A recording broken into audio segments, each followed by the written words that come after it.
ये कहानी है नैना की, जो कुछ दिन पहले ही मुंबई शिफ्ट हुई थी। उसे शहर में एक सस्ता अपार्टमेंट मिल गया था, लेकिन उसे ये नहीं पता था कि वो बिल्डिंग भूतिया है, एक पुराने कब्रिस्तान के ऊपर बनी हुई। एक रात करीब 11:30 नैना ओवरटाइम करके घर लौटी थी। वो बहुत थकी हुई थी और अपने फ्लैट की तरफ जा रही थी। अपार्टमेंट बिल्डिंग बिल्कुल शांत, बिल्कुल सुनसान थी, मानो जैसे कब्रिस्तान का सन्नाटा छाया हो। लिफ्ट का इंतजार करते वक्त नैना को महसूस हुआ जैसे कोई उसके पीछे खड़ा हो। वो धीरे से मुड़ी, लेकिन पीछे कोई नहीं था। तभी लिफ्ट के दरवाजे खुल गए और नैना अंदर चली गई। उसने 6th फ्लोर का बटन दबाया और लिफ्ट चल पड़ी। धीरे धीरे लिफ्ट ऊपर बढ़ने लगी।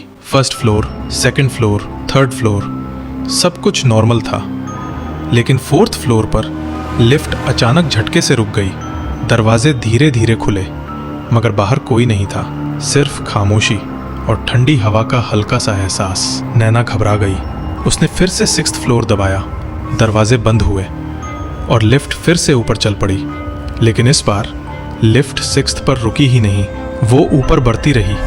7वीं मंजिल, 8वीं मंजिल, 9वीं मंजिल और फिर वो 13वीं मंजिल पर जाकर रुकी, जबकि बिल्डिंग में सिर्फ 10 मंजिल ही थे।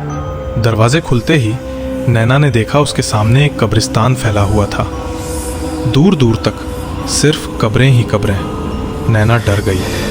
वो घबराकर अपने फ्लोर का बटन बार बार दबाने लगी।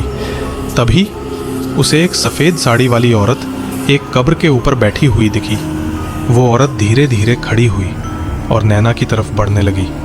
जैसे ही उसने अपना हाथ नैना की ओर बढ़ाया, लिफ्ट के दरवाजे अपने आप धड़ाम से बंद हो गए।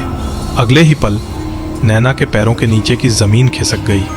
वो चीखती हुई अंधेरे में गिरने लगी, लेकिन तभी उसकी आंख खुल गई। वो अपने कमरे में थी, अपने बेड पर। सब कुछ सामान्य था, जैसे कुछ हुआ ही नहीं। तो क्या ये सब सिर्फ एक सपना था, या जो उसने देखा वो सच था?